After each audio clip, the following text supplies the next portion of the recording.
Yo, what's going on guys? It's Cease here. Welcome back to another episode of Cease's Thesis. In today's video, we're going to be going over FNCS Grand Finals. So let's get into it. Okay, so dropping in. Right away, this is a Grand Finals lobby. We know Surge is very important. We need about 750 damage to pass the first threshold of Surge. So right away, I drop in. I'm looking for a tag. I obviously don't get it, but I have to look for it at all times in the game.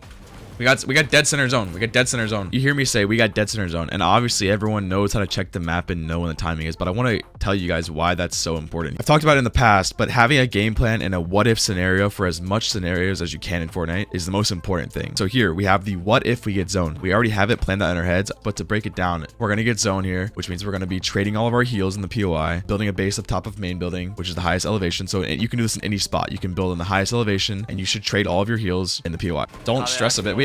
We actually have dead center. Okay, so you guys hear me say don't stress a bit. We have center zone, and what I'm saying there is, number one, obviously we're gonna pull the next zone, like in some way, shape, or form we're gonna pull it. But the way that these zones have been working is, even if it were slightly a bit south of center zone, like even if we're slightly a bit north of center zone, we can predict that maybe it pulls in a favorable direction, like north or south, right? Like in whatever way it's most center is gonna pull to that direction. That means we have pretty much 6 or 7 minutes to do everything we want to do: surge tag, get our mats up, get our loot up, whatever we want to do, because we're most likely gonna be in a good position for next zone. It's not like we have zone and we have 5 minutes to loot up and then the next zone pulls far. Like, we're going to be in a good spot no matter what. So take your time, do your due diligence, and get as many surge tags as possible. So again, leaving these barrels in vault, I mean, I know I break some of them, but just leaving them behind so that way we can go back and have those as extra shield is very important. So in these stack lobbies, in these grand finals type of lobbies, when you can establish the zone and where you want to go and what you want to do per your what if game plan, just like I talked about earlier, it's all about loot route and speed and timing as fast as possible. So it's really nothing special. It's just something that I've practiced over the last few months of just looting my route, getting it down to the best time possible and being the most efficient possible. You also have to worry about a throw spot. Where are you going to put your mats? Where are you going to put your extra heals? So there you see I throw them up on the upper layer, so it's less likely that someone can run down here, snag my loot, grabbing extra heals, grouping the floppers. I'm grouping all the floppers. I'm getting everything together. There's no need to have everything scattered around the POI and you have to run down and remember where everything is like it's a puzzle. I'm putting the walls up and I'm replacing certain things that I know teams might come into. Because we have center zone and because I know people are going to be rotating into the POI because it's so center, I'm going to group my loot in a safe spot. And if I don't want to group certain things like floppers, because those aren't that important, right? You don't want to trade white HP. That's stupid. It's good to know that they're in a group spot and they're safely there. No one should be snagging them for free. All this stuff plays a crucial part in the what if scenarios. What if someone comes in the POI? What if you get hit for 1 HP? Like, all those things matter. And so I'm eliminating any outside factors. So this can go with any POI in the map. It doesn't matter what you do and where you land, but it does matter about what mats you have most of. So at Bastion for us, we have a lot of metal and we have a good amount of brick, but we have a very low amount of wood. You always prioritize the hardest mats to get first. So I drop metal and I prioritize the hard mats. For us is wood. So I come out here very early on. I get as much wood as possible. I get up to max. And then I can work my way back and I can farm my metal. Like I said, for any other POI, it can be the opposite. If you have good brick and good wood, it can be your metal. You farm your metal early. So that's a very important thing. And that comes with planning and being the most optimal when it comes to your POI. Coming in the POI right now at entryway metal farm, where we farm metal, where I farm metal. Okay. I'm carrying 3 bigs and 6 chugs, I guess. Solo on teleporter. 30 shield. Or should I carry 12 chugs? I'm carrying 12 chugs. Just pick your best load out. I need to carry this pad, right? Like, Yeah, you have to carry pad. big shit can pop. Wait, the footsteps under. Yeah, I know. I'm coming up right now. There's an entryway. We gotta go, bro. There's an entryway. Yeah, I hear. He's right under us. Are they trying to fight us? I can hammer you. I need that. Okay, I'm splashing. Splash. No, splash. Just Okay, splash. splash. Ready? Okay, come here. We're gonna go out and around. Come on, this way. Okay. Out and around. They left. Sword press here, I think. Oh, this kid on sword press. Yeah, just fry him. Go right more. Ready? Chill, Stop. chill. Just take slurp shot. Come. Yeah. You'll see in a second how this rotate ends up panning out, but I want to explain why we're doing this. Why are we going out of zone? Why are we going around? We have 500 surge, which is a very, very high number. So we're going to try and go dead side here. And what we should have done, and I wish I could replay this moment, is I would just, instead of going out and around towards the slurp truck, towards Lonely is where we're headed. What I would do instead is I would go straight north and I wouldn't hammer this. I would just run through the POI and come out on the north side, because you'll see what happens. We basically come into a bunch of teams and it's just a mess. 30? I'm one. I'm here. Come. I'm here. I'm good. Up, I'm right behind you. I'm popping heals. Coming. Yeah, we need to go back to our leaders. Ready? Go, get in position. Here, get in position. I'm up. I'm not. Just get up there. I'm out. It's a kid on the flag. Yeah, here. I'm getting a main. I need brick. Come. Keep going. Come left, right? Yeah. Left. Sorry. I was just kind of looking. I didn't say anything. Watch out. You might need surge or some shit. In the chest. Chest right there. Yeah, look for tags. Look for tags. I need brick. This team has a hammer, by the way. We're gonna run to this next brick and refarm it, okay? And then we're gonna hammer from there. We have no time. No, I know. We're good. We have time. Ready? Pad. Get this hammer. Okay, so we find this lucky hammer and we hit the pad. And again, we're still very high above the surge because of the damage we've done in the early game. So I'm still trying to get us to that dead side, that northeast, northwest, north side, whatever into the north side, if possible. But you'll see when I hit the glide and I pad, I tell Tradix what the unknowns are, what I don't know, what we can't see, and just to inform him that it's out of my control because of the render distance. Can you go far right, maybe? I don't know who's here. We should just try. No, just try to slide. Just get on my angle. You see? Oh, I'm going far right. Okay, so everything that I just said there was absolutely perfect. So I'm telling Tradix, okay, I don't know what the unknowns are. I don't know who's at this tower. I don't know who's on the Jamper Hill, which we call that Jamper Hill. It's just the big ice hill that's to our west right now. And then I'm also telling him, hey, I need to get these mats. You need to lead. I'm telling him he needs to take control. I'm giving it into his hands.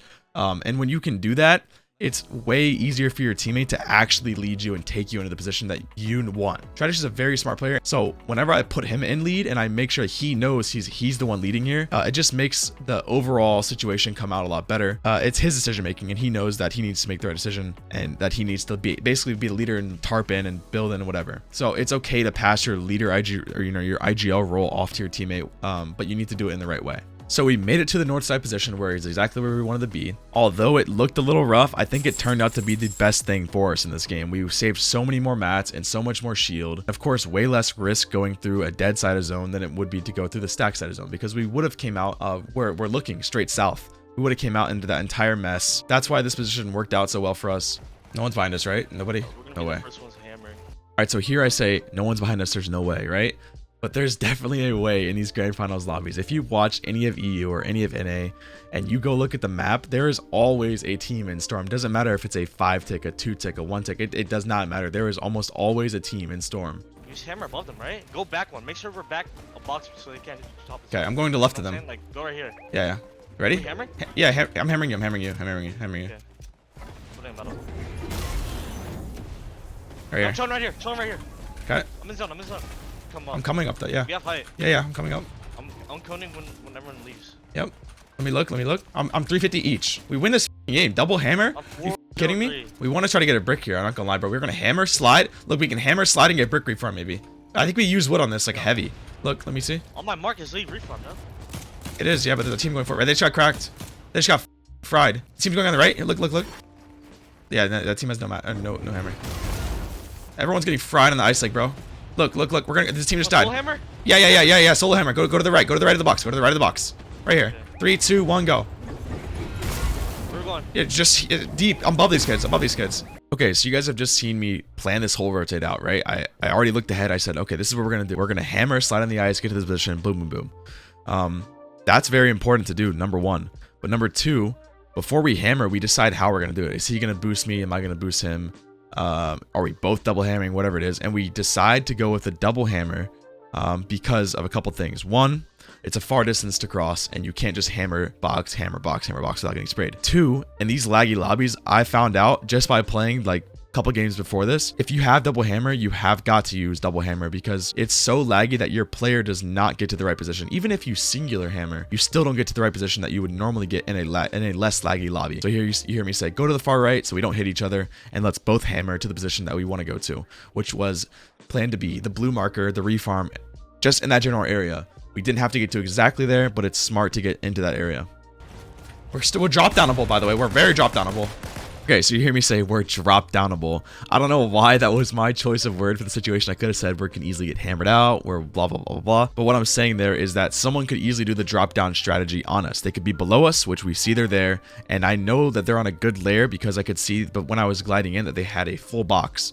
And that's just knowledge of knowing how these mechanics work. So they couldn't do a drop down, or they could, but it's less likely and a little bit more scuff for them to do it if it had an unequal layer box. But if they have a flat box where it's just straight, all the walls are above the ground basically, then they can easily do it. So I'm telling Tradix, beware, hold your floor, get ready for this option to happen, and if it does, we're ready for it. We're gonna come out here, Tradix, and we're gonna put 2 ramps and then hammer, okay? 2 ramps? Which way? South or west? Straight west actually, yeah. Ready? And go right. Yeah. Try to play right. Go now. Sorry, you're good? Good. Get here. Using wood for now.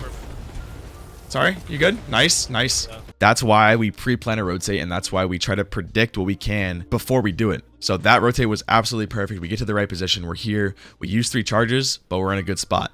Also, something to note is when we land, I build a metal box or a hard box above. I always do this to ensure multiple things. 1, we have a safe place to leave from. We can go up there if we get cracked or we're low. There's a full built metal box up there, right? And 3, it gives us an extra elevation change when we want to hammer it to the next zone. There it goes back up. Just wait. Hold floor. I'm looking. Yeah, I see it. It goes in the valley here. I'm ready. We're going old builds to the left here. Right here. I'm on it. We're good? Yeah, big. Here, take. Okay, we're gonna chill here. You're on the middle. Watch out, you could get coned. I'm holding your floor. 200 mats. Okay. Can I drop? Yeah, I have 200 metal. Okay. We could maybe top high here. Look to double for height. Maybe. Come here. 40, 72. Nice, Tradix. It goes to old builds. Ready? Get up. Hammer left. Yeah. Ready, go. Slide. I'm good. Smack that cone, maybe? No. Come here. You go, Tradix. Can you look for a roof or something? Yeah, I hear it. Come here. Come through. Come through. Just listen to me. We're good. He died. Look back left.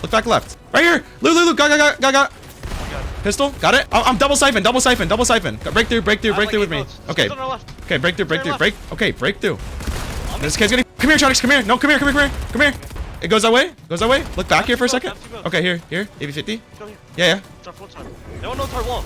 Double pickaxe. 3, 2, 1. Saren? Dead? Nice. Okay, get it. I'm getting the left guy. Get the right guy. Gonna hammer through. I'm with you, bro. I'm dead. Just hammer through. Top 7. Maybe a lot of solos. Lots of solos. The only do is height. Everyone believes the solo. Oh, nice try. Bro, that's his floor? Nice try. Okay, so the end game right there was pretty unfortunate. I hammered and got caught in a guy's box. I should have hammered multiple times or even smacked down on the ground to boost this guy away from me. Unfortunately, I didn't react fast enough to the situation happening. And then Tradix, of course, had the unlucky situation where he landed and the guy had the floor piece on him. So very unfortunate, but still a great game. Okay, so that's it for this episode. Thank you guys so much for watching. The next video I'm going to be doing is going to be going over the new meta in the new season coming up in just a couple days. Very, very excited. So until next time, peace.